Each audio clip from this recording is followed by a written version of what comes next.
In the dimly lit confines of ADX Florence, the notorious Chapo Guzmán sits alone in his cell, the weight of his crimes and his fate pressing down on him.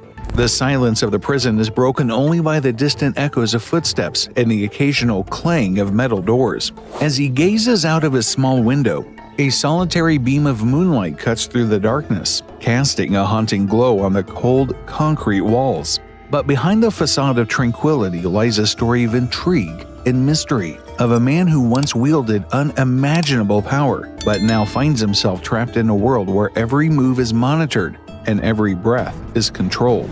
El Chapo, a name that strikes fear and fascination in equal measure, was once the most powerful drug lord in Mexico and one of the wealthiest criminals in the world. Born into poverty in the rugged mountains of Sinaloa, he rose through the ranks of the criminal underworld to become the leader of the infamous Sinaloa cartel, a criminal empire that spanned continents and controlled the majority of the illegal drug trade. Known for his cunning, ruthlessness, and ability to evade capture, El Chapo became a legend in his own time, a modern-day Robin Hood to some, and a ruthless criminal mastermind to others. His exploits were the stuff of legend, from his daring prison escapes to his lavish lifestyle and his ruthless tactics to maintain control of his empire. Back in 2016, after years on the run, El Chapo's luck ran out. He was captured by Mexican authorities and extradited to the United States to face charges of drug trafficking, money laundering, and conspiracy to commit murder. His trial in the U.S. was a spectacle unlike any other, with tales of corruption, violence, and betrayal gripping the world's attention.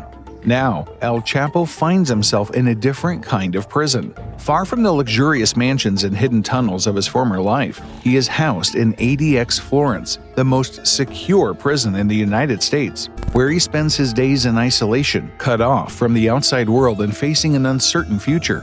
In a daring escape reminiscent of a Hollywood blockbuster, El Chapo Guzmán, the notorious drug lord, pulled off not one, but two audacious prison breaks in Mexico. The first escape, in 2001, saw El Chapo slip through the hands of authorities at the Puente Grande maximum security prison. With the help of corrupt prison guards and a laundry cart, El Chapo made his way through a series of checkpoints and emerged a free man, much to the embarrassment of Mexican officials. Under a blanket of heavy security, fit for a world leader, the man who twice escaped from maximum security prisons in Mexico made the brief trip just before sunrise from his prison cell in Manhattan. But El Chapo's taste of freedom was short-lived. In 2014, he was once again captured by Mexican authorities in a beachfront hotel in Mazatlan, Mexico. This time, he was incarcerated at the Altiplano prison, a supposedly impenetrable fortress designed to hold the most dangerous criminals in Mexico. However, El Chapo had other plans.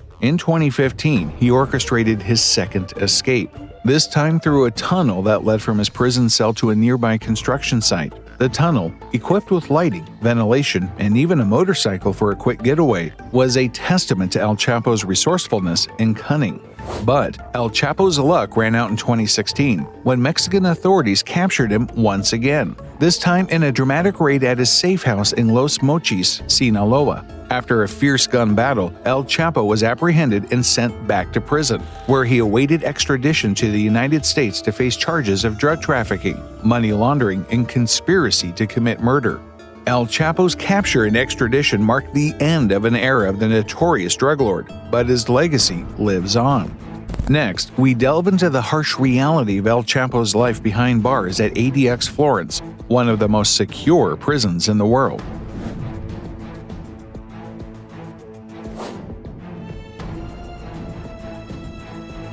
In the shadow of the Rocky Mountains lies a fortress of solitude, a place where the most dangerous criminals are sent to be forgotten by the world, the ADX Florence, known as the Alcatraz of the Rockies. Here the walls are thick, the cells are small, and the rules are strict. It's a place where time stands still, and every move is monitored. This is the story of El Chapo's life behind bars at ADX Florence.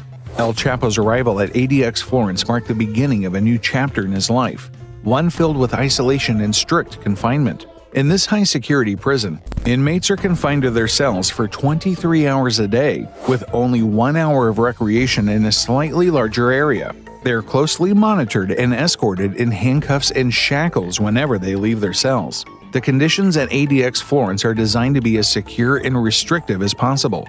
Inmates are housed in single-person cells made entirely of concrete, with a bed, desk, and stool. The cells have a small window that provides a glimpse of the outside world, but little else. Inmates have limited contact with the outside world, with their meals delivered to them and their communication monitored. Despite its reputation as one of the toughest prisons in the U.S., ADX Florence has faced criticism for its harsh conditions. In 2012, 11 inmates filed a federal class action suit against the Federal Bureau of Prisons, alleging chronic abuse and failure to properly diagnose prisoners suffering from chronic mental illness. The lawsuit highlighted the challenges faced by inmates at ADX Florence and raised questions about the humaneness of the prison's practices. Despite the strict measures in place, some inmates have managed to find ways to cope with their confinement. Inmates are allowed to watch cable TV, write letters, and read books and magazines. However, for El Chapo, the reality of life at ADX Florence is a far cry from the luxurious lifestyle he once enjoyed as a drug lord. As El Chapo adapts to his new life at ADX Florence, the world outside continues to change.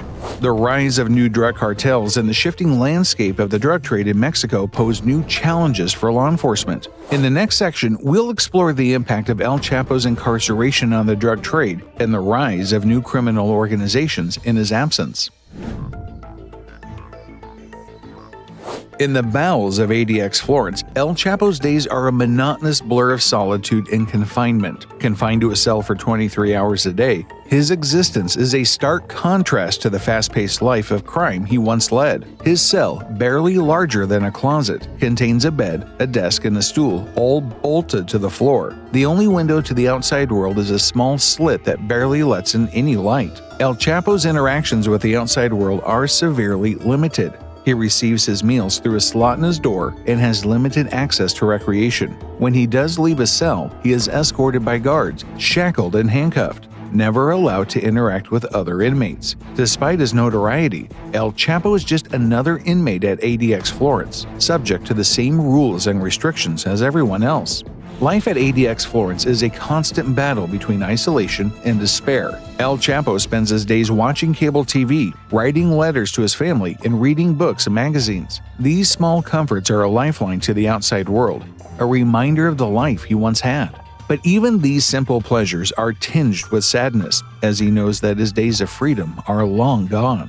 Despite his confinement, El Chapo remains a figure of fear and respect among his fellow inmates. His reputation precedes him, and even in the confines of ADX Florence, he is treated with a cautious respect by both guards and inmates alike. But for El Chapo, the reality of life at ADX Florence is a harsh reminder of the consequences of his actions. As he spends his days in solitary confinement, he is forced to confront the true cost of his life of crime.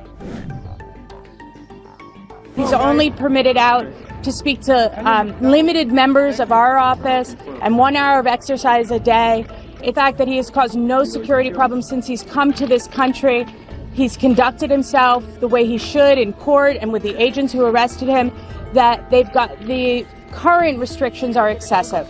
In the legal arena, El Chapo's battles are fought with paperwork and courtroom drama. Despite his conviction, his legal team continues to mount challenges, seeking to overturn his sentence or secure a transfer to a lesser prison. However, convincing a judge to grant such requests is a long shot, given the gravity of his crimes. One of the key issues in El Chapo's legal saga is his extradition. This backdrop of legal challenges underscores the complexity of extraditing high-profile individuals like El Chapo. The case of Julian Assange, the founder of WikiLeaks, provides a relevant comparison. In 2020, a British magistrate refused to extradite Assange to the U.S., citing concerns about his treatment in U.S. custody, including the possibility of solitary confinement and special administrative measures at ADX Florence. However, the U.S. and the High Court of Justice for England eventually agreed to extradite Assange on the condition that he would not be subjected to such measures. These legal battles highlight the intricate web of international law and diplomatic relations that govern extraditions of individuals like El Chapo. Despite the challenges, El Chapo's legal team continues to fight, hoping to find a legal loophole or sympathetic judge that could change his fate. But as of now, El Chapo's future remains uncertain, caught in the crossfire of legal battles and international politics.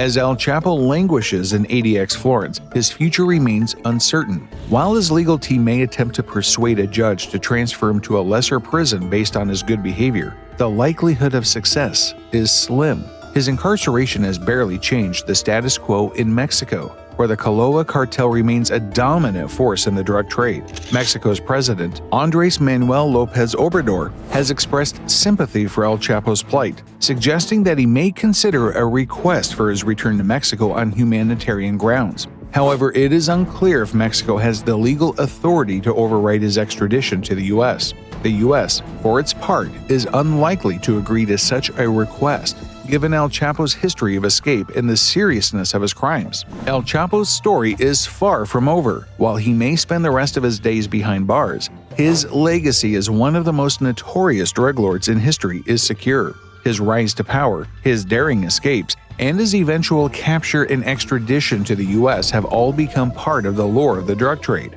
Whether he'll ever return to Mexico remains to be seen, but one thing is certain: El Chapo's story is far from over. As we conclude this journey through the life and legacy of El Chapo, one thing is clear: his story is as complex as it is captivating. From his humble beginnings to his rise as a drug lord and his eventual capture and extradition, El Chapo's life has been marked by daring escapes, legal battles, and a lasting impact on the drug trade. As El Chapo sits in ADX Florence, his future uncertain, his story serves as a cautionary tale of the power and perils of the drug trade. While his fate may be sealed behind bars, his legacy will endure, a reminder of the dark side of human ambition and the consequences of a life lived outside the law.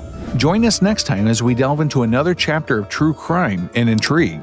Until then, remember to stay safe and stay curious.